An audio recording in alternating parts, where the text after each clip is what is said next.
എന്റെ ഇടത് കയ്യിലെ ഒലിവിന്റെ ചില്ല വീണു പോയല്ലോ. എന്റെ വലത് കയ്യിലെ യന്ത്രത്തോക്കിൻ തിരയും തീർന്നല്ലോ. എന്റെ ഇടത് കയ്യിലെ ഒലിവിന്റെ ചില്ല വീണു പോയല്ലോ. എന്റെ വലത് കയ്യിലെ യന്ത്രത്തോക്കിൻ തിരയും തീർന്നല്ലോ. വേടന്റെ രാഷ്ട്രീയമാണ് നമ്മൾ ഇന്ന് ചർച്ച ചെയ്യുന്നത്. അദ്ദേഹം പറഞ്ഞിരിക്കുന്ന കാര്യങ്ങൾ, ഒരു വാചകം എന്ന് പറയുന്നത് ഒരു സമൂഹത്തിൻ്റെ അല്ലെങ്കിൽ ഒരു നാടിൻ്റെ, അതുമല്ലെങ്കിൽ ഒരു രാജ്യത്തിൻ്റെ സ്പന്ദനമാണ്. അന്നും ഇന്നും തമ്മിലുള്ള ബന്ധത്തെക്കുറിച്ച് വളരെ ലളിതമായ രീതിയിൽ വിവരിക്കുന്ന വാചകമാണ് ഇടത് കൈയിലെ ഒലിവിച്ചില്ല വീണു പോയല്ലോ, യന്ത്രത്തോക്കിൻ്റെ ഉണ്ടയും തീർന്നു പോയല്ലോ. 40 വർഷം മുൻപ് UN സഭയിൽ വെച്ച് യാസർ അറഫാത്ത് എന്ന് പറഞ്ഞ ഫലസ്തീൻ വിമോചന പോരാളിയും ഫലസ്തീൻ്റെ പ്രസിഡന്റുമായിരിക്കുന്ന അറഫാത്ത് നടത്തിയ ഉജ്ജ്വലമായിരിക്കുന്ന ആശയം ഉൾക്കൊണ്ട ഒരു പ്രസംഗത്തിൻ്റെ ഭാഗമായിട്ടാണ് അദ്ദേഹം പറഞ്ഞത്, എൻ്റെ ഇടത് കയ്യിലുള്ള ഒലിവ് ചില്ല വീണു പോകാതെ നിങ്ങൾ സംരക്ഷിക്കണേ എന്നുള്ളത്. അത് ലോകത്തോടാണ് ആ സംസാരിച്ചത്, പ്രത്യേകിച്ച് അറബ് രാജ്യങ്ങളോടാണ്. രണ്ടാമത് അദ്ദേഹം പറഞ്ഞു, കലിഷ്കിനാവ് തോക്കാണ് എൻ്റെ കയ്യിലുള്ളത്, ഈ റഷ്യൻ നിർമ്മിതമാണ്, അതിൻ്റെ ഉണ്ടകൾ തീർന്നു പോവാതെയും നിങ്ങൾ സംരക്ഷിക്കണേ. രണ്ടും കഴിഞ്ഞു. ഒലിവ് ചില്ല വീണുപോയി, ഉണ്ടകൾ അവസാനിക്കുകയും ചെയ്തു. ഗസയിൽ മരണസംഖ്യ കൂടിക്കൊണ്ടേയിരിക്കുന്നു. ആരും പറയാനില്ല, ആരും ചോദിക്കാനില്ല. ആ ഒരു ആശയം എന്ന് പറയുന്നത് അനുഭവത്തിൻ്റെ വെളിച്ചത്തിൽ വേടൻ ലോകത്തോട് പറയുന്നതാണ്. അത് അനുഭവമുള്ള വ്യക്തികളുടെ ചരിത്രവും അനുഭവമില്ലാതെ വെറുതെ ചരിത്രം എഴുതുന്ന ചരിത്രകാരും തമ്മിൽ ഒരുപാട് മാറ്റമുണ്ട്. ക്ഷത്രിയരും ബ്രാഹ്മണരും നായരും പണിക്കരും പറയരും പുലരുമായിട്ട് കൂടിക്കഴിഞ്ഞ് നിന്ന ഇന്ത്യയുടെ ഒരു സംസ്കാരമുണ്ട്. ആ സംസ്കാരത്തിൽ ഒരു ജാതിയും തമ്മിലുള്ള ബന്ധത്തെക്കുറിച്ച് വളരെ വ്യക്തമായ രീതിയിൽ ചരിത്രകാരന്മാർ അതിനെക്കുറിച്ച് വിവരിച്ചിട്ടുണ്ട്. നാരായണ ഗുരുക്ക് ആ വിഷയമായിട്ട് ബന്ധപ്പെട്ട് പറഞ്ഞതാണ്, ഒരു വിഭാഗം വരുമ്പോൾ മറ്റൊരു വിഭാഗത്തിന് നടവഴി നടക്കാൻ വേണ്ടി പറ്റില്ല, മുറ്റത്തൊക്കെ കുഴി ഉണ്ടാക്കിയിട്ട് അതിൽ കഞ്ഞി വെച്ച് കുടിക്കണം. BR അംബേദ്കർ തന്നെ ഇന്ത്യയുടെ ഭരണഘടന ശില്പിയായിരിക്കുന്ന അദ്ദേഹം തൻ്റെ ചരിത്രം എഴുതുന്ന ഭാഗത്ത് ഇതേക്കുറിച്ചുള്ള പരാമർശമുണ്ട്. സ്കൂളിൻ്റെ പുറത്തെ വരാന്തയിൽ ഇരുന്നിട്ടാണ് യഥാർത്ഥത്തിൽ അംബേദ്കർ ചരിത്രം പഠിച്ചത്. അതേക്കുറിച്ചൊക്കെ നമ്മൾ ഇതിന് മുൻപ് പറഞ്ഞിട്ടുണ്ട്. അപ്പോൾ ഇപ്പോഴത്തെ വിഷയം എന്ന് പറഞ്ഞാൽ ചരിത്രം എങ്ങനെ ചരിത്രമാകുന്നു, യാഥാർത്ഥ്യം എങ്ങനെ യാഥാർത്ഥ്യമാകുന്നു എന്നുള്ളതാണ്. ചരിത്രത്തെക്കുറിച്ച് ഇതിൻ്റെ മുൻപ് നമ്മളൊരു വീഡിയോയിൽ പരാമർശിച്ചിട്ടുണ്ട്. അതിൻ്റെ ഒരു ഭാഗം കൂടി നമ്മൾ പറഞ്ഞു പോകാം. അതായത് ഒരു ചരിത്രകാരൻ ചരിത്രം എഴുതുമ്പോൾ അദ്ദേഹം എന്തൊക്കെയാണ് പരിശോധിക്കുന്നത് എന്ന് ചോദിച്ചാൽ, അദ്ദേഹം മുൻപ് എഴുതപ്പെട്ട ചരിത്രങ്ങൾ ഗ്രന്ഥകർത്താക്കന്മാർ എഴുതാതെ ഒഴിവാക്കപ്പെട്ട ചില ഭാഗങ്ങളൊക്കെ കിട്ടും. പിന്നെ പത്രക്കുറിപ്പിലും അങ്ങനെയൊക്കെ തോന്നുന്ന വ്യത്യസ്ത മേഖലയിലുള്ള വിവരങ്ങൾ ശേഖരിച്ചുകൊണ്ട് അത് ചരിത്രമായിട്ട് രേഖപ്പെടുത്തും. നമ്മുടേതായിരിക്കുന്ന വക ഊഹിച്ചുകൊണ്ട് ചില ഭാഗങ്ങളും എഴുതും എന്നുള്ളതാണ് യഥാർത്ഥ അതിൻ്റെ ചരിത്രം. അതായത് നമ്മളിപ്പോൾ Calicut university, MG university, Kannur യൂണിവേഴ്സിറ്റിയിലൊക്കെ ചരിത്രമുണ്ട്. ഇന്ത്യ ചരിത്രം, കേരള ചരിത്രം, ലോക ചരിത്രമൊക്കെ ഉണ്ട്. ഈ ചരിത്രങ്ങൾ എല്ലാം പഠിപ്പിക്കുന്നത് വ്യത്യസ്ത വ്യക്തികൾ എഴുതപ്പെട്ട പുസ്തകമാണ്. അടിസ്ഥാനമായ രീതിയിൽ ഇതിന് വലിയ മാറ്റങ്ങളൊന്നും ഉണ്ടാവില്ല. ഇന്ത്യയുടെ സ്വാതന്ത്ര്യം 1947 ഇന്ത്യക്ക് സ്വാതന്ത്ര്യം കിട്ടി എന്നുള്ളത് 3 യൂണിവേഴ്സിറ്റിയിലെ പുസ്തകം എടുത്ത് പരിശോധിച്ചാലും ഒന്ന് തന്നെ ആയിരിക്കും. 1ഉം 2ഉം ലോക യുദ്ധവും അതിൻ്റെ കാരണങ്ങളും അതിൻ്റെ അനന്തരഫലങ്ങളും വിവരിക്കുന്നതിൽ ഈ പുസ്തകത്തിന് മാറ്റങ്ങളൊന്നും ഉണ്ടാവില്ല. അതൊക്കെ ഒന്ന് തന്നെയാണ്. പിന്നീട് അതിൻ്റെ ഏതെങ്കിലും ഭാഗങ്ങളിൽ സ്വന്തമായ രീതിയിൽ അങ്ങനെയൊക്കെ ആയിരിക്കാം, ഇങ്ങനെയൊക്കെ ആണ് എന്നൊക്കെ എഴുതി ചേർക്കുന്ന ഒരു പ്രവൃത്തി മാത്രമാണ് ചരിത്രകാരന്മാർ ചെയ്യുന്നത്. എന്നാൽ ആത്മകഥകൾ അങ്ങനെയാണോ? അല്ല, ആത്മകഥകൾക്ക് വ്യത്യാസമുണ്ട്. നമ്മൾ പറയുന്നത് യാസർ അറഫാത്തിലേക്ക് ഈ പറയപ്പെട്ട വേടൻ നടന്നു നീങ്ങുമ്പോൾ അത് അനുഭവത്തിൻ്റെ തീച്ചൂളയിൽ അനുഭവിച്ചെടുത്ത കുറേ യാഥാർത്ഥ്യങ്ങളുണ്ട്. ആ യാഥാർത്ഥ്യങ്ങളാണ് അദ്ദേഹത്തിൻ്റെ ഓരോ വാക്കുകളിലും ഓരോ പ്രയോഗത്തിലും അത് കൃത്യമാണ്, വ്യക്തമാണ്. അത് അനുഭവമുള്ള ഒരു വ്യക്തിക്ക് മാത്രമേ അങ്ങനെ ആ രീതിയിൽ അതിനെ പ്രയോഗിക്കാൻ വേണ്ടി സാധിക്കുകയുള്ളൂ. നമ്മൾ യാസർ അറഫാത്തിൽ തുടങ്ങാം. യാസർ അറഫാത്ത് 2004 നവംബർ 11 മരണപ്പെട്ടുമായിട്ട് ബന്ധപ്പെട്ട് ഒരുപാട് വിവാദങ്ങൾ ആ സമയത്ത് തന്നെ ഉണ്ടായി. റാമല്ലയിൽ അടക്കം ചെയ്യുന്നതുമായിട്ട് ബന്ധപ്പെട്ട കാര്യത്തെക്കുറിച്ചും അഭിപ്രായ വ്യത്യാസമുണ്ടായി. നേരെ ഈജിപ്തിലേക്ക് വന്നു. ഈജിപ്തിൽ നിന്ന് റാമല്ലയിലാണ് അദ്ദേഹത്തെ അടക്കം ചെയ്തത്. മരണകാരണത്തെക്കുറിച്ച് വിശദീകരിക്കുന്ന കാര്യത്തിൽ പൊളോണിയം 2010 210 എന്ന രാസവസ്തു അണ്ടർവെയർ അദ്ദേഹം ഉടുത്ത വസ്ത്രത്തിന്റെ അടിഭാഗത്ത് ചേർത്തപ്പെട്ട രീതിയിൽ അല്ലെങ്കിൽ പുരട്ടിയ രീതിയിൽ കാണപ്പെട്ടു. അതൊക്കെ പിന്നീടാണ്, അതായത് അദ്ദേഹത്തിന്റെ മരണത്തോടനുബന്ധിച്ച് പോസ്റ്റ്മോർട്ടം റിപ്പോർട്ട് ആവശ്യപ്പെട്ടപ്പോൾ ഈ ഫലസ്തീൻ അതോറിറ്റിക്ക് അവർ നൽകിയില്ല. അപ്പോൾ അതിന് അവർ പറഞ്ഞിരിക്കുന്ന കാര്യം അത് ഭാര്യക്കാണ് നൽകുക എന്നുള്ളതാണ്. ഭാര്യ എന്ന് പറയുന്ന സമയത്ത് സുഹ അറഫാത്ത് 1990 കല്യാണം കഴിക്കുന്നത്. യാസർ അറഫാത്ത് ജനിക്കുന്നത് 1929 ഓഗസ്റ്റ് 24 അപ്പോൾ ഒരുപാട് വർഷം കഴിഞ്ഞ് പ്രായമായ സമയത്താണ് വിവാഹം കഴിക്കുന്നത്. ഒരു മകളുണ്ടായിരുന്നു, ജുവൈറ അറഫാത്ത്. വിവാഹം 1995. വിവാഹം കഴിച്ചു 13ാമത്തെ വർഷത്തിൽ അറഫാത്ത് മരണപ്പെടുന്നു. ഈ മരണത്തോടനുബന്ധിച്ചാണ് വിവാദങ്ങൾ ഉണ്ടാകുന്നത്. അപ്പോൾ ഈ സ്വാഭാവികമായ രീതിയിൽ ആ രാജ്യത്തിൻ്റെ ഭരണാധികാരികൾ ഇത് ആവശ്യപ്പെട്ടു. പിന്നെ ഈ മരണ സർട്ടിഫിക്കറ്റ്, പോസ്റ്റ്മോർട്ടം റിപ്പോർട്ട്, മരണ സർട്ടിഫിക്കറ്റ്, ഇത് രണ്ടും സുഹ അറഫാത്തിൻ്റെ കൈവശത്തിലേക്ക് കൊടുക്കൂ എന്ന് ഫ്രാൻസിലെ ആശുപത്രി അധികൃതർ പറഞ്ഞു. അപ്പോൾ പിന്നെ മരണം നടന്നു, മരണത്തിന് ശേഷം അടക്കം ചെയ്തു. പിന്നെ ഒരുപാട് കഴിഞ്ഞതിന് ശേഷമാണ് ഇത് കിട്ടുന്നത്. സുഹ അറഫാത്ത് പിന്നീട് ഈ പാലസ്തീൻ അതോറിറ്റിയുടെ നേതൃസ്ഥാനത്തിലേക്ക് വരണം എന്ന് ചിലർ ആഗ്രഹിച്ചു. ആയതിനാൽ തന്നെ ഇതിൻ്റെ വിവര കാര്യങ്ങൾ പുറത്ത് വിടാത്ത രീതിയിൽ ഒപ്പിച്ചു. എന്നാൽ രാഷ്ട്രീയപരമായ രീതിയിൽ ലോകത്തോട് സംസാരിക്കേണ്ടത് PLO ഫലസ്തീൻ അതോറിറ്റിയുടെ നേതാക്കളായതുകൊണ്ട് അത് കിട്ടൽ നിർബന്ധമായി. അതിന് കോപ്പിങ്ങാണ് കിട്ടിയത്. അതോടനുബന്ധിച്ചാണ് കുറച്ചും കൂടി വിവാദം രൂക്ഷമാകുന്നത്. മരിച്ചതല്ല, കൊന്നതാണ് എന്ന തരത്തിൽ. പിന്നീട് അതുമായി ബന്ധപ്പെട്ട് ഒരുപാട് വിവാദ കാര്യങ്ങളുണ്ടായി. പിന്നെ അതേക്കുറിച്ചുള്ള അന്വേഷണം നടത്തിയ സമയത്ത് അദ്ദേഹം ആരോഗ്യപരമായ രീതിയിലാണ് യഥാർത്ഥത്തിൽ റാമല്ലയിൽ നിന്ന് ഈജിപ്ത് വഴി ഫ്രാൻസിലേക്ക് ചികിത്സാ സംബന്ധമായ കാര്യത്തിൽ നടന്നു പോയതാണ്. അങ്ങനെ ചികിത്സ തേടിക്കൊണ്ടിരിക്കുന്ന സമയത്ത് 4 ദിവസം നമ്മുടെ ഇന്ത്യയുടെ വിദേശകാര്യമന്ത്രി അന്ന് ഇ അഹമ്മദ് ഇവിടെ റാമല്ലയിൽ പോയി അദ്ദേഹത്തിന് സ്വീകരണം കൊടുത്ത് യാത്രയപ്പ് നൽകിയ ചിത്രങ്ങളൊക്കെ അന്ന് വലിയ രീതിയിൽ പ്രചാരത്തിലുണ്ടായിരുന്നു. ഇന്ത്യയെ പ്രതിനിധീകരിച്ചുകൊണ്ടാണ് അദ്ദേഹം പോകുന്നത്. അവർ നിസ്കരിക്കുന്നതൊക്കെ അന്ന് പറഞ്ഞിട്ടുണ്ട്. അപ്പോൾ നല്ല ആരോഗ്യത്തോടു കൂടിയാണ് പോകുന്നത്. ചികിത്സാ സംബന്ധമായ രീതിയിൽ പോയി 4 ദിവസം കഴിഞ്ഞ സമയത്ത് തന്നെ അദ്ദേഹത്തിന് തലച്ചോറിൽ ആഘാതമുണ്ടായി എന്നാണ് പറയുന്നത്. പിന്നീട് ആദ്യം തലച്ചോറ് മരിച്ചു, പിന്നീട് ശരീരം മരിച്ചതായിരിക്കുന്ന വിവരമാണ് പുറത്തു വരുന്നത്. അപ്പോൾ ഇവിടെ ഇപ്പോൾ പറയാനുള്ള കാര്യം ഒലീവ് ചില്ല വീണുപോയി, യന്ത്രത്തോക്കിൻ്റെ ഉണ്ടയും തീർന്നുപോയി. യാഥാർത്ഥ്യമായി അറഫാത്തിൻ്റെ മരണശേഷം തിളക്കമുള്ള ഒരു നേതാവ് ഫലസ്തീനിൽ നിന്ന് ഉയർത്തു വന്നിട്ടില്ല. അദ്ദേഹത്തിന് ശേഷം പിന്നെ അധികാരത്തിലെത്തുന്ന മഹ്മൂദ് അബ്ബാസാണ്. അദ്ദേഹം തന്നെയാണ് ഇപ്പോഴും പ്രസിഡന്റ്. പക്ഷേ അറഫാത്തിനെ പോലെ ശ്രദ്ധിക്കപ്പെടുന്ന ഒരു നേതാവല്ല. അറഫാത്ത് UN സഭയിൽ കയറുന്ന സമയത്ത് തന്നെ അദ്ദേഹത്തിൻ്റെ കൈവശത്തിൽ തോക്കുണ്ടായിരുന്നു. തോക്കിന് അനുമതി നൽകപ്പെട്ട ലോകത്തിലെ ഏക രാഷ്ട്ര നേതാവിൻ്റെ പേരും അറഫാത്ത് എന്നായിരുന്നു. ഏകദേശം 14 പ്രാവശ്യം മരണത്തിൽ നിന്ന് അദ്ദേഹം രക്ഷപ്പെട്ടിട്ടുണ്ട്. ഈ സമയത്തൊക്കെ ഇയാളെ കൊല്ലാൻ വേണ്ടി ശ്രമിച്ചത്, ഈ പറയപ്പെട്ട ഒലിവ് ചില്ല താഴെ ഇടാൻ വേണ്ടി ശ്രമിച്ചത് ഇസ്രായേലാണ്. അപ്പോൾ ഇസ്രായേലിന് ഇത്തരം ഈ വിഷയങ്ങളൊക്കെ ഉണ്ടായ സമയത്താണ് UN സഭയുടെ നേതൃത്വത്തിലാണ് യഥാർത്ഥത്തിൽ എന്ത് ചെയ്യുന്നത്, സംരക്ഷണ ആവശ്യവുമായിട്ട് ബന്ധപ്പെട്ട് അയാൾക്ക് തോക്ക് നൽകാൻ വേണ്ടി UN സഭ തോക്ക് കൊണ്ടെടുക്കാനുള്ള അനുമതി നൽകുന്നത്. അപ്പോൾ നമ്മളും ഇസ്രായേലും തമ്മിൽ എങ്ങനെയൊക്കെയാണ് ബന്ധം എന്ന് നോക്കണം. അതിനിടയിൽ നമ്മൾ രാജീവ് ഗാന്ധിയുമായിട്ടുള്ള ഇദ്ദേഹത്തിൻ്റെ ബന്ധത്തെക്കുറിച്ചൊന്ന് പറയാം. രാജീവ് ഗാന്ധി 1991 മെയ് 21 മരണപ്പെടുന്നു. അതിനുശേഷം 2004 നവംബർ 11 അറഫാത്ത് മരണപ്പെടുന്നു.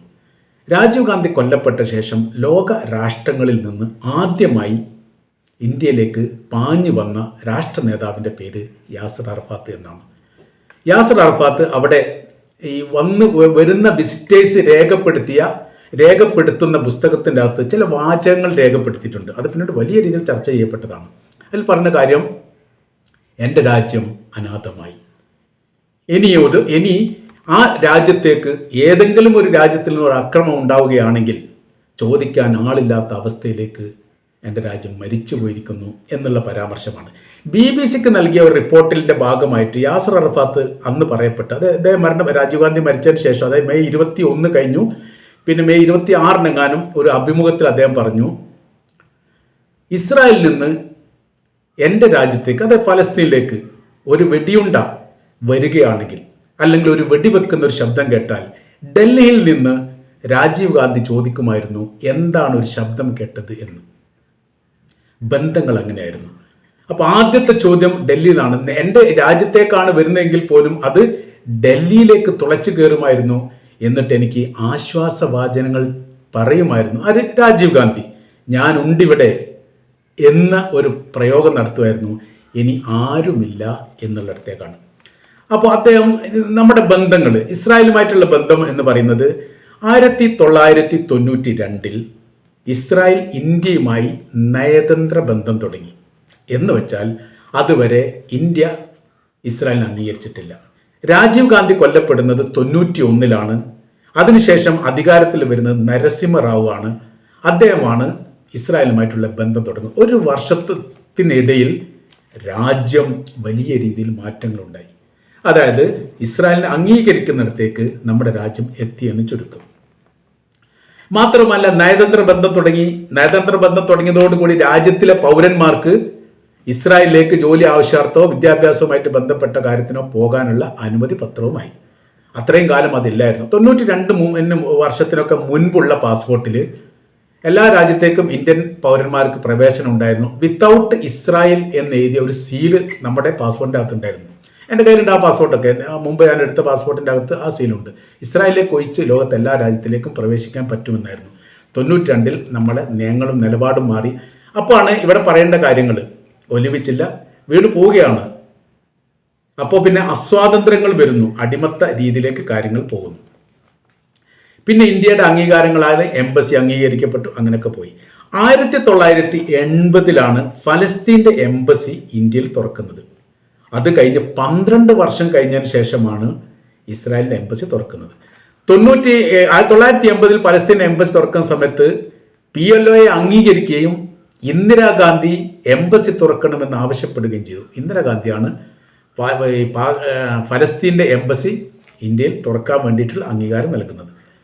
അതുമാത്രമല്ല 1988 ഫലസ്തീൻ സ്വതന്ത്ര രാഷ്ട്രമായിട്ടുള്ള ഒരു പ്രഖ്യാപനം UN സഭയിൽ വന്നപ്പോൾ ആദ്യം പിന്തുണച്ച രാജ്യങ്ങളിൽ ഒന്ന് ഇന്ത്യയാണ്, ഇന്ദിരാഗാന്ധിയാണ്. അപ്പോൾ നമ്മൾ പറഞ്ഞു വരുന്നത് ബേഡൻ്റെ രാഷ്ട്രീയം എന്ന് പറയുന്നത് തീച്ചൂളയിലെ രാഷ്ട്രീയമാണ്, അനുഭവത്തിൻ്റെ വെളിച്ചത്തിലാണ്. ചരിത്ര പുസ്തകവുമായിട്ട് ബന്ധപ്പെട്ട് എഴുതുന്നതിനെക്കുറിച്ച് നമ്മൾ പരാമർശിച്ചു. എൻ്റെ സത്യാന്വേഷണ പരീക്ഷണ കഥ മഹാത്മാഗാന്ധിയുടെ ഏറ്റവും പ്രസിദ്ധമായിരിക്കുന്ന ഗ്രന്ഥങ്ങളിൽ ഒന്നായിട്ട് തന്നെയാണ് ആത്മകഥയെ പരാമർശിക്കുന്നത്. അദ്ദേഹം പകർത്തി എഴുതുന്ന ആശയങ്ങളുണ്ട് എൻ്റെ സത്യാന്വേഷണ പരീക്ഷണ കഥയിൽ. ദക്ഷിണാഫ്രിക്കയിൽ നിന്ന് അദ്ദേഹം ഇന്ത്യയിലേക്ക് വരുന്നതും അദ്ദേഹത്തിൻ്റെ ഭാര്യയ്ക്ക് വേണ്ടിയിട്ട് അവർ ദക്ഷിണാഫ്രിക്ക നൽകുന്ന സമ്മാന പൊതികൾ സ്വീകരിച്ചത് തെറ്റാണ് എന്നുള്ള പരാമർശം അടക്കം അവിടെയുള്ള ഏറ്റവും ദാരുണമായിരിക്കുന്ന വിഷയങ്ങളും ഏറ്റവും സന്തോഷം നൽകുന്ന വിഷയമായിട്ട് ബന്ധപ്പെട്ട കാര്യത്തെക്കുറിച്ചും ഇന്ത്യയുടെ സ്വാതന്ത്ര്യം അതുമായി ബന്ധപ്പെട്ട വിഷയത്തെക്കുറിച്ചും വളരെ കൃത്യമായ രീതിയിൽ പകർത്തി എഴുതുകയാണ് മഹാത്മാഗാന്ധി ആത്മകഥയിൽ. ആത്മകഥയും ചരിത്രവും തമ്മിലുള്ള വ്യത്യാസം എന്ന് പറഞ്ഞാൽ ചരിത്രം നമ്മൾ ക്രോഡീകരിച്ച് മറ്റുള്ളവർ എഴുതപ്പെട്ടുന്ന എല്ലാം കൂടിയും ക്രോഡീകരിച്ചുണ്ടാക്കുന്നതാണ്. ആത്മകഥ എന്ന് പറഞ്ഞാൽ ജീവിതത്തിൻ്റെ അനുഭവങ്ങൾ പകർത്തി എഴുതുന്നതാണ്. അതിൻ്റെ മറ്റൊരു ടുവാർഡ്സ് ഫ്രീഡം, നെഹ്റുവിൻ്റെ ആത്മകഥയിൽ ഇതേ കാര്യമാണ്. അദ്ദേഹം എഴുതപ്പെട്ട മറ്റൊരു ഗ്രന്ഥമുണ്ട്, ഒരു അച്ഛൻ മകൾക്കയച്ച കത്തുകൾ. ഇന്ദിരാഗാന്ധിക്ക് ജവഹർലാൽ നെഹ്റു ജയിലിൽ വെച്ച് എഴുതിയ കുറേ അനുഭവങ്ങളുണ്ട്. ആ അനുഭവത്തിൻ്റെ കഥയിലെല്ലാം നമ്മുടെ രാജ്യത്തുണ്ടായിരിക്കുന്ന ജാതി വ്യവസ്ഥയെക്കുറിച്ച് വളരെ വ്യക്തമായിട്ട് പരാമർശമുണ്ട്. അതിൽ ഓരോരോ ഭാഗങ്ങൾ വളരെ കൃത്യമായ രീതിയിൽ പറയുന്നു. നമ്മൾ സ്വാതന്ത്ര്യം കിട്ടി എന്ന് പറയുന്ന സമയത്ത് സ്വാതന്ത്ര്യത്തെക്കുറിച്ചുള്ളൊരു വ്യാഖ്യാനങ്ങളും ആഖ്യാനങ്ങളും ഒക്കെ അതിൻ്റെ ഇടയിലൂടെ പരാമർശിച്ചു പോകുന്നത്. അതുകൊണ്ടാണ് ഇന്ദിരാഗാന്ധിയൊക്കെ വളരെ പെട്ടെന്ന് ഫലസ്തീൻ അംഗീകാരം നൽകാൻ വേണ്ടിയിട്ടുള്ള പ്രധാനമായിരിക്കുന്ന കാരണമായിട്ട് വിലയിരുത്തുന്നത്. BR അംബേദ്കറും വിവേകാനന്ദനും അയ്യങ്കാളിയും വള്ളത്തോളുമൊക്കെ മുന്നോട്ട് വെക്കുന്ന ആശയം എന്ന് പറയുന്നത് ജാതി വ്യവസ്ഥയ്ക്കെതിരെയാണ്. ആ വ്യവസ്ഥ നമ്മുടെ രാജ്യത്തെ ഇല്ലായ്മയിലേക്ക് എത്തിക്കുകയും അവർക്ക് സ്വാതന്ത്ര്യമില്ലാത്ത രീതിയിൽ അവർ അടിമ വംശജരെ പോലെ മറ്റ് ജാതികൾക്ക് മുമ്പിൽ ജീവിക്കേണ്ട ഒരവസ്ഥ ഉണ്ടാവുകയും ചെയ്യും. ക്ഷേത്രപ്രവേശന വിളംബരം കൊച്ചി രാജാവ് പ്രഖ്യാപിച്ചതിനോടനുബന്ധിച്ച് നടന്നിരിക്കുന്ന സമരത്തെക്കുറിച്ച് അയ്യങ്കാളി പറയുന്ന ചില വാചകങ്ങളുണ്ട്. അവരുടെ ജീവിത രീതിയെക്കുറിച്ച് ക്ഷത്രിയരും ബ്രാഹ്മണരും നായരും പണിക്കരും പറയരും പുലയരും ചെട്ടിയാരുമായിട്ടുള്ള വ്യത്യസ്ത വിഭാഗങ്ങൾ, നിങ്ങളെല്ലാവരും ഒരു മാതാവിൻ്റെയും പിതാവിൻ്റെയും ഉദരത്തു നിന്ന് ജാതി അറിയാതെ പുറത്തു വന്നവരാണ്. സമൂഹം എന്തിനാണ് ജാതിയായിട്ട് വേർതിരിക്കുന്നത്? എല്ലാ വിഭാഗത്തിനും കയറി ചെല്ലാൻ പറ്റുന്നതാണ് ദൈവത്തിൻ്റെ ഇടം. അവിടേക്ക് ജാതി വ്യവസ്ഥയുടെ പേരിൽ ഒരു വിഭാഗത്തെ മാറ്റി നിർത്തുന്നതിൽ എന്താണ് ഉചിതം എന്ന കാര്യങ്ങളൊക്കെ അയ്യങ്കാളി പരാമർശിക്കുന്ന ഭാഗങ്ങളൊക്കെ ഇടയ്ക്കിടയ്ക്ക് വേടൻ പറയുന്നുണ്ട്. അപ്പോൾ സ്വാതന്ത്ര്യവും അസ്വാതന്ത്ര്യവും, അടിമത്വവും അടിമത്തമില്ലായ്മയും വളരെ കൃത്യവും വളരെ വ്യക്തവുമാണ്. അത് അനുഭവത്തിൻ്റെ തീച്ചൂളയിൽ നിന്നാണ് യഥാർത്ഥത്തിൽ ഇതൊക്കെ ഉയർന്നു വരുന്നത്. ഇന്ന് ഗാസയിൽ എന്താ നടക്കുന്ന സംഭവം? ഇന്ന് ഗാസയിൽ നടക്കുന്ന സംഭവത്തെക്കുറിച്ച് കൃത്യമായ രീതിയിൽ പരാമർശിക്കാൻ ഏതെങ്കിലും ഭാഷകളിൽ വാക്കുകളുണ്ടോ എന്ന കാര്യം പോലും സംശയമാണ്. ആ തരത്തിലാണ് അവിടെ ഇപ്പോൾ നടന്നുകൊണ്ടിരിക്കുന്ന അനുഭവങ്ങൾ. മരിക്കാത്ത ദിവസങ്ങളില്ല. കൈയും കാലും നഷ്ടപ്പെട്ടവർ, കണ്ണും ഈ ചെവി ശബ്ദം കേൾക്കാത്ത, ഇതിനിടയിൽ വന്നിരുന്ന 4 വയസ്സുള്ള ഒരു കുട്ടിക്ക് ചെവി അടഞ്ഞു പോയി, ചെവി പൊട്ടിപ്പോയി, അവിടെ ഒന്നും കേൾക്കുന്നില്ല. ആ കുട്ടി ഇങ്ങനെ നടന്നുകൊണ്ട് പോവുകയാണ്, എന്തൊക്കെ സംസാരിച്ചുകൊണ്ട്. അപ്പോൾ സംസാരിക്കാൻ മറ്റുള്ളവർ കേൾക്കാൻ, ഇങ്ങോട്ട് സംസാരിക്കാൻ കേൾക്കാൻ വേണ്ടി പറ്റില്ല. നൂറുകണക്കിന് കുട്ടികൾ അനാഥരാക്കപ്പെട്ടത്, ആയിരക്കണക്കിന് സ്ത്രീകൾ വിധവകളാക്കപ്പെട്ടത്, പരസ്പരം ബന്ധമില്ലാതെ മുറിഞ്ഞു പോകുന്നത്. അപ്പോൾ കൂട്ടുകുടുംബ വ്യവസ്ഥയിൽ നിലനിന്നിരുന്ന ആളുകൾ ഇപ്പോൾ ഓരോരുത്തരും അവരുടെ ബന്ധുക്കളെ തിരയുകയാണ്. ചില മേഖലകളിൽ പറയുന്ന കാര്യം എന്ന് പറഞ്ഞാൽ അവർക്ക് ആരോ വന്നു അല്ലെ പോയി, ബന്ധുക്കളെക്കുറിച്ചല്ല ഞങ്ങൾക്ക് ആവശ്യം, ജീവൻ നിലനിർത്താൻ വേണ്ടിയിട്ട് ഭക്ഷണം തേടി പോവുകയാണ്. അങ്ങനെ ഭക്ഷണം തേടി പോകുന്നവർക്ക് നേരെയോ വെടിവെക്കുന്നു, അങ്ങനെ മരണപ്പെടുന്നു. കഴിഞ്ഞ പ്രാവശ്യം മരണപ്പെട്ടത് 30-ലധികം ആളുകളാണ്. ഭക്ഷണത്തിന് വേണ്ടി വരി നിൽക്കുന്ന ആളുകൾക്കിടയിൽ വിഷയമുണ്ട് എന്ന് മനസ്സിലാക്കിയിട്ട് വെടിവെച്ചതാണ് എന്നാണ് ഇസ്രായേൽ അതിന് പറയുന്ന ന്യായീകരണം. ഗാസ മേഖല എന്ന് പറയാം, ഗാസ മേഖല ഒരു ചരിത്ര ഭൂമികയാണ്. അന്ന് ചില തെറ്റുകൾ അറബ് രാജ്യങ്ങൾക്ക് പറ്റിയതിൻ്റെ അനുഭവമാണ് യഥാർത്ഥത്തിൽ ഗാസ ഇപ്പോൾ അനുഭവിക്കുന്നത് എന്നുള്ളത് ചരിത്രം. 1947 കാലത്ത് UN സഭ പാസ്സാക്കിയിരിക്കുന്ന ഫലസ്തീൻ രാഷ്ട്രം, അങ്ങനെ ഒരു പ്രഖ്യാപനം ഉണ്ടായിരുന്നു. ഫലസ്തീനും രാജ്യം, ഇസ്രായേലും രാജ്യം. അങ്ങനെ രാജ്യപ്രഖ്യാപനം നടത്തിയ സമയത്ത് ഇസ്രായേൽ ഇത് അംഗീകരിക്കുകയും എന്നാൽ അറബ് രാജ്യങ്ങൾ ഇതിനെ എതിർക്കുകയും ചെയ്തു. അതോടുകൂടി ഗാസ ഒറ്റപ്പെട്ടു. ഗാസയും വെസ്റ്റ് ബാങ്കും, ഫലസ്തീൻ എന്ന് പറയുന്ന ദേശം ഒറ്റപ്പെട്ടു. ഗാസ എന്ന് പറയുന്നത് 365 ചതുരശ്ര കിലോമീറ്റർ മാത്രമുള്ള ഒരു ചെറിയൊരു പ്രദേശമാണ്. വെസ്റ്റ് ബാങ്ക് എന്ന് പറയുന്നത് 5640 ചതുരശ്ര കിലോമീറ്റർ ഉള്ള കുറച്ചും കൂടി വിസ്താരമുള്ള ഒരു പ്രദേശമാണ്. ടോട്ടൽ 6005 ചതുരശ്ര കിലോമീറ്റർ ആണ് കണക്കാക്കുന്നത്.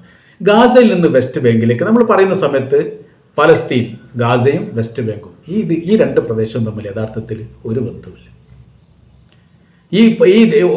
മറ്റൊരു രാജ്യത്തേക്ക് ഒരു രാജ്യത്തിലെ പൗരൻ പ്രവേശിക്കണമെങ്കിൽ എന്തൊക്കെ നിയമ നടപടികൾ വേണോ അതൊക്കെ വേണം ഗാസയിൽ നിന്ന് വെസ്റ്റ് ബാങ്കിലേക്ക് പോവുകയാണെങ്കിൽ. കരമാർഗം പോവുകയാണെങ്കിൽ ഏകദേശം 90 കിലോമീറ്റർ ആണ്. വിമാനമാർഗ്ഗമാണ് പോകുന്നതെങ്കിൽ വിമാനമാർഗ്ഗം കണക്കാക്കുകയാണ്, അല്ലാതെ വിമാന സർവീസ് ഒന്നുമില്ലല്ലോ. 60-70 കിലോമീറ്ററിൻ്റെ ആ വിസ്താരം കുറഞ്ഞ രീതിയിൽ എത്താൻ വേണ്ടി പറ്റുന്നതാണ്. സ്വതന്ത്ര യാത്ര, അവിടേക്കുള്ള യാത്രയെക്കുറിച്ചുള്ള ഒരു വിവരണം പറയുന്നുണ്ട്. കടുപ്പവും അപൂർവമായിരിക്കുന്ന കാര്യങ്ങൾക്ക് മാത്രം ആശ്രയിക്കുന്ന തരത്തിലുമാണ്. ഏകദേശം 24ഓളം ചെക്ക് പോയിന്റുകൾ ഉണ്ടാവും. ഇവിടേക്ക് പ്രവേശിക്കണമെങ്കിൽ ഒരു ഫലസ്തീന് വിസ ആപ്ലിക്കേഷൻ പോലെ അപേക്ഷ നൽകുകയും ഒരു പ്രത്യേകമായിരിക്കുന്ന ഒരു ഐഡൻറ്റി കാർഡ് ലഭിക്കുകയും ചെയ്യും. ഇദ്ദേഹത്തെക്കുറിച്ചുള്ള പൂർണ്ണ വിവരങ്ങൾ ഇസ്രായേൽ സർക്കാർ അന്വേഷിക്കും. അവിടെ എത്തിയിട്ട് പ്രശ്നങ്ങളോ കാര്യങ്ങളോ ഒന്നും ഉണ്ടാക്കാത്ത ആളാണ് എന്ന് ബോധ്യപ്പെടണം. അങ്ങനെ ബോധ്യപ്പെട്ടത് മാത്രം പോരാ, എന്തിനാണ് പോകുന്നത്, എപ്പോഴാണ് തിരിച്ചു വരിക, എന്താണ് ഉദ്ദേശ കാര്യങ്ങൾ എന്ന് പറഞ്ഞു കൊടുക്കുകയും അത് ഇവർക്ക് സർക്കാരിന് ബോധ്യപ്പെടുന്ന സമയത്ത് മാത്രമാണ് പെർമിഷൻ കൊടുക്കുക. ആ പെർമിഷൻ കിട്ടിയിട്ട് പോകുന്ന സമയത്താണ് ഇത്രയും ചെക്ക് പോയിന്റിൽ പരിശോധന നടത്തുകയും ചെയ്യും. അപ്പോൾ യഥാർത്ഥത്തിൽ ഗാസക്ക് വെസ്റ്റ് ബാങ്കിനെയോ വെസ്റ്റ് ബാങ്കിന് ഗാസയോ സഹായിക്കാൻ കഴിയില്ല. രണ്ടും 2 റൂട്ടിലൂടെ സഞ്ചരിക്കുന്നവരാണ് എന്ന് ചുരുക്കം. യാസർ അറഫാത്തിന് ശേഷം മഹ്മൂദ് അബ്ബാസ് ഫലസ്തീൻ്റെ പ്രസിഡന്റ് ആവുന്നു. 2006 ഇസ്മായിൽ ഹനിയ, അതായത് ഗാസയുടെ ഹമാസിന്റെ നേതാവ്, ആ രാജ്യത്തിൻ്റെ പ്രധാനമന്ത്രിയായിട്ട് പ്രഖ്യാപിക്കുന്നു. അത് ജനുവരി 30-നാണ്. 2006 ജനുവരി 30-ന് ഇസ്മായിൽ ഹനിയ അവിടെ ഒരു തെരഞ്ഞെടുപ്പ് നടന്നു. ആ തെരഞ്ഞെടുപ്പിൽ ഗാസയിൽ ഹമാസിന് വലിയ മുന്നേറ്റം ഉണ്ടായി. വെസ്റ്റ് ബാങ്കിലാണെങ്കിൽ PLO, അവരുടെ രാഷ്ട്രീയ പാർട്ടികൾക്ക് വലിയ ഭൂരിപക്ഷം ഉണ്ടായി. അവിടെ ഇവർക്കും ഭൂരിപക്ഷം ഉണ്ടാവാതെ സമയത്ത് പരസ്പരം ധാരണയുടെ അടിസ്ഥാനത്തിൽ മഹ്മൂദ് അബ്ബാസ് പ്രസിഡന്റും ഇസ്മായിൽ അനിയ പ്രധാനമന്ത്രിയുമായിട്ട് സത്യപ്രതിജ്ഞ ചെയ്തു. 2006 ജനുവരി 30 പ്രധാനമന്ത്രിയെ സത്യപ്രതിജ്ഞ ചെയ്യുന്നത്. 2014 പ്രധാനമന്ത്രി സ്ഥാനത്ത് നിന്ന് ഇസ്മായിൽ അനിയെ മാറ്റി. അത് വലിയ ഇടപെടൽ നടത്തി. ആരിടപെടൽ നടത്തി? അമേരിക്കയും ഇസ്രായേലും. അതിന്റെ ചരിത്രത്തിന്റെ ഭാഗത്ത് ആ കാര്യങ്ങളൊക്കെ പറയുന്നുണ്ട്. ഇടപെടൽ നടത്തുക എന്ന് പറഞ്ഞാൽ ഇസ്മായിൽ അനിയ തീവ്ര ചിന്താഗതിക്കാരനാണ്. അദ്ദേഹം ഫലസ്തീൻ രാഷ്ട്രീയത്തിലേക്ക് വന്നാൽ, അതായത് വെസ്റ്റ് ബാങ്കിലെ രാഷ്ട്രീയത്തിലും ഗാസക്ക് ചുവട് പിടിപ്പിച്ച് വരുന്ന ഒരു കാലഘട്ടമാണ് അത്.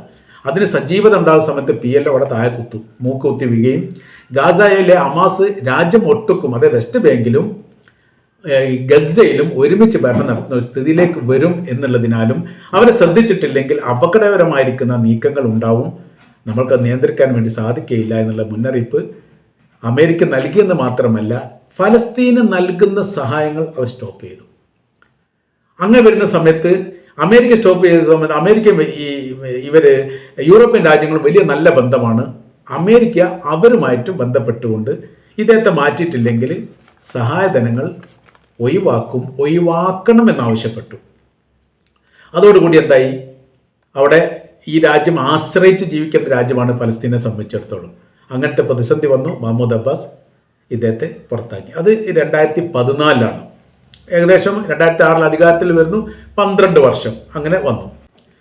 2014 പ്രധാനമന്ത്രി സ്ഥാനത്ത് നിന്ന് ഇസ്മായിൽ അനിയ മാറുന്നു. 2024 അതായത് 10 വർഷം കഴിഞ്ഞ ശേഷം ജൂലൈ 31 ഇറാനിൽ വെച്ച് ഇസ്മായിൽ അനിയ കൊല്ലപ്പെടുന്നു. എങ്ങനെയാണ് ഇവരെ, അതായത് ഈ ഗസ, വെസ്റ്റ് ബാങ്ക് ഇപ്പോഴത്തെ അവസ്ഥയിലേക്ക് എത്തിയത് എന്നതിനെക്കുറിച്ച് നമുക്ക് നോക്കാം. ഓട്ടോമാൻ സാമ്രാജ്യം അടക്കി ഭരിക്കുന്ന കാലത്ത് അവരുടെ കൈവശം, അതായത് തുർക്കിയുടെ കൈവശത്തിൽപ്പെട്ടതാണ് ഈ പറയപ്പെട്ട വെസ്റ്റ് ബാങ്കും ഗസയുമെല്ലാം. ഒന്നാം ലോക യുദ്ധത്തിന് മുൻപ് ഇവരുടെ കൈവശത്തിലാണ്. യുദ്ധാനന്തരം ഈ മേഖലയെല്ലാം ബ്രിട്ടന്റെ കൈവശത്തിലേക്ക് വന്നു. 948 ഗാസ, പിന്നീട് ഒരു യുദ്ധം അവിടെ നടക്കുന്നുണ്ട്. 948 ഒരു യുദ്ധം നടക്കുന്നുണ്ട്, അറബ് ഇസ്രായേൽ യുദ്ധം. ആ യുദ്ധത്തിൽ ഈ ഗാസയുടെ ഭാഗങ്ങൾ, അല്ലെങ്കിൽ ഗാസ എന്ന പ്രദേശം ഈജിപ്തും വെസ്റ്റ് ബാങ്ക് ജോർദാനും പിടിച്ചെടുക്കും. ആ പിടിച്ചെടുത്തവുമായിട്ട് ബന്ധപ്പെട്ട് പിന്നീട് സങ്കീർണമായിരിക്കുന്ന കുറേ വിഷയങ്ങളുണ്ടായി. ഇസ്രായേലുമായിട്ട് ബന്ധപ്പെട്ട പ്രശ്നങ്ങളുണ്ടായി. അവിടെ പിന്നീടും യുദ്ധം നടന്നു. 960-നോടനുബന്ധിച്ച് 2 യുദ്ധം നടന്നു. ഒന്ന് ഏറ്റവും മാരകമായിരിക്കുന്ന യുദ്ധം എന്ന് പറയുന്നത് 6 ദിനം നിന്ന യുദ്ധമാണ് 967 യുദ്ധവുമായിട്ട് ബന്ധപ്പെട്ട വിഷയം. ആ യുദ്ധത്തോടനുബന്ധിച്ചാണ് ഇതൊരു സ്വതന്ത്ര പ്രദേശമായ ഒരു രാജ്യത്തിൻ്റെ ഭാഗമാണ് എന്ന് UN പ്രസ്താവിച്ചത്. അതിൽ വെസ്റ്റ് ബാങ്കും ഗാസയുടെ ഭാഗങ്ങളുമാണ്. ആ ഭാഗമായ സമയത്താണ് സ്വതന്ത്രമായിരിക്കുന്ന ഭരണ സംവിധാനം ഉണ്ടാക്കണം എന്നുള്ളതായിരുന്നു ഈ UN സഭയുടെ തീരുമാനം. ആ സഭയുടെ തീരുമാനത്തിനനുസരിച്ചാണ് ആ രാജ്യം ആരുടെ കൈവശത്തിലാണോ അവർക്ക് ഭാഗം നൽകുക എന്നതിൻ്റെ അടിസ്ഥാനത്തിൽ ഗാസയും വെസ്റ്റ് ബാങ്കും ഫലസ്തീനികൾക്ക് നൽകുന്നു. ആ ഭാഗങ്ങളിൽ നിന്ന്, അതിൻ്റെ അധികാര നിയന്ത്രണത്തിൽ നിന്ന് ജോർദാനും ഈജിപ്തും മാറി നിൽക്കുന്നു. ആ മാറി നിന്നതോടനുബന്ധിച്ച് പിന്നീട് അവർ ഭരണം നടത്തി വരുന്നു. ഭരണം നടത്തുക എന്ന് പറഞ്ഞാൽ ഫലസ്തീനെ സംബന്ധിച്ചിടത്തോളം അവർക്ക് മറ്റുള്ള രാജ്യത്തെ ആശ്രയിക്കാതെ ഒരിക്കലും അവിടെ നിൽക്കാൻ വേണ്ടി പറ്റില്ല. അങ്ങനത്തെ നിർമ്മിത സംവിധാനങ്ങളും സാമ്പത്തിക മുന്നേറ്റം ഉണ്ടാക്കുന്ന ഒരു ദേശത്തിൻ്റെ ഭാഗമൊന്നുമല്ല എന്നതിനാൽ ഈ ഭാഗങ്ങളിൽ മറ്റുള്ള രാജ്യത്തെ ആശ്രയിക്കണം. അപ്പോൾ 947 UN സഭയുടെ അംഗീകാരവുമായി ബന്ധപ്പെട്ട കാര്യം അറബ് രാജ്യങ്ങൾ നിരാകരിച്ചതോടുകൂടി ഈ മേഖലയിൽ വലിയ രീതിയിലുള്ള സ്വാധീനം ചെലുത്താൻ വേണ്ടി ഇസ്രായേൽ ശ്രമിക്കുകയും അതോടൊപ്പം തന്നെ സൈനികപരമായ രീതിയിൽ ഇടപെടാൻ വേണ്ടി ഫലസ്തീനികളെ അനുവദിക്കാത്ത ഒരു സംവിധാനത്തിലേക്ക് ഇസ്രായേൽ ആ രാജ്യത്തെ മാറ്റുകയും ചെയ്തു. പറയുന്ന സമയത്ത് ഫലസ്തീൻ രാജ്യമാണ്. എന്നാൽ അവർക്ക് സ്വന്തമായിരിക്കുന്ന യുദ്ധവിമാനങ്ങളുണ്ടോ? ഇല്ല. യുദ്ധക്കപ്പലുകളുണ്ടോ? ഇല്ല. സൈനിക സംവിധാനങ്ങളുണ്ടോ? ഇല്ല. സംഭവം യൂണിഫോം ഇട്ട സെക്യൂരിറ്റിയെ പോലെ ആളുകളെ കാണാം. നമ്മുടെ ഏതോ വിവാഹ പരിപാടിക്കൊക്കെ പോകുന്ന സമയത്ത് അല്ലെങ്കിൽ ആളുടെ മുമ്പിലൊക്കെ സെക്യൂരിറ്റിക്കാരുണ്ടാവില്ല. അവരുടെ കയ്യിൽ തോക്കോ വെടിവെക്കാനുള്ള അധികാരമുണ്ടോ? അത്ര തന്നെ അവിടുത്തെ ഈ സൈനികർക്ക് അധികാരമുള്ളൂ. ആയുധം കൊടുക്കണം. ആര് കൊടുക്കണം? ഇസ്രായേൽ കൊടുക്കണം. ഇസ്രായേലിനാണ് നിയന്ത്രണാവകാശം. ആ രീതിയിലേക്ക് കാര്യങ്ങൾ പോയി. ഇവിടെ നമ്മൾ വേദനയായിട്ട് ബന്ധപ്പെടുന്ന സമയത്ത് അദ്ദേഹം പറയുന്ന കാര്യം കൃത്യമാണ്. 40 വർഷങ്ങൾക്ക് മുൻപ് എൻ്റെ ഇടത് കൈവശത്തിലുള്ള ഒലീവിൻ്റെ ചില്ല വീണു പോവാതെ നോക്കണേ എന്ന് പറഞ്ഞതിൻ്റെയോട് ചേർന്നിട്ട് വേടം പറയുന്നത് വീണു പോയിരിക്കുന്നു, ഉണ്ട തീർന്നു പോയിരിക്കുന്നു. അപ്പോൾ പിന്നെ സുഖമാണ്. ഇന്ത്യയുടെ സ്വാതന്ത്ര്യ സമരവുമായിട്ട് ബന്ധപ്പെട്ട് ചില മിമിക്രിയിലൊക്കെ പറയാനുണ്ടായിരുന്നു, ബ്രിട്ടീഷുകാർ വെടിവെക്കും, നമ്മളിങ്ങനെ വെടികൊള്ളും, നമുക്ക് തിരിച്ച് വെടിവെക്കാൻ നമ്മുടെ കയ്യിൽ തോക്കുണ്ടോ, തോക്കുന്നൊന്നും പ്രചാരത്തിൽ വരാത്തൊരു കാലമാണ് ഇന്ത്യയുടെ സ്വാതന്ത്ര്യ സമരം എന്ന കാര്യമൊക്കെ നമുക്കറിയാവുന്നതാണ്. വലിയ പ്രചാരണത്തിലൊന്നും അന്നില്ലായിരുന്നു. അപ്പോൾ അതിന് സമാനമായ രീതിയിലാണ് പലസ്തീൻ. ഇസ്രായേൽ വെടിവെക്കും, നമ്മൾ വെടികൊള്ളും, നമ്മളങ്ങനെ മരിച്ചു വീഴും. ആരെങ്കിലും ഉണ്ടെങ്കിലും അതിന് ആയുധ കാര്യങ്ങളൊക്കെ ഉണ്ടെങ്കിലും അടക്കം ചെയ്യും, ഇല്ലെങ്കിലോ അവിടെ ഉണ്ടാകും കുറച്ചു കാലം. ഈ ഒരു അവസ്ഥയിലേക്ക് മാറ്റിയിരിക്കുന്നു. അപ്പോൾ മുമ്പ് യാസർ അറഫാത്ത് പറയപ്പെട്ട കാര്യങ്ങൾ യാഥാർത്ഥ്യമായിരിക്കുന്നു. ഒലിവ് ജെല്ലയും താഴെ വീണുപോയി, ഉണ്ട തീർന്നും പോയി. ഇപ്പോൾ ശത്രുപക്ഷങ്ങൾ കയറി ഇറങ്ങിയിട്ട് നരനായാട്ട് നടത്തി കൂട്ടക്കൊല നടത്തുന്ന സംഭവങ്ങൾ ലോകം കണ്ടുകൊണ്ട് ചുമ്മാ ഇരിക്കുന്നു. നമ്മൾ പ്രതിരോധിക്കുകയല്ല, നമ്മൾ പ്രതിഷേധിക്കുകയുമല്ല, നമ്മളത് ആവർത്തിച്ച് പറഞ്ഞുകൊണ്ടേയിരിക്കണം. ആ പറഞ്ഞുകൊണ്ടിരിക്കുന്നതും ഒരു പ്രതിരോധമാണ് എന്നുള്ളിടത്താണ് വേടൻ്റെ ആശയം അടിസ്ഥാനമായിട്ട് നിലനിൽക്കുന്നത്.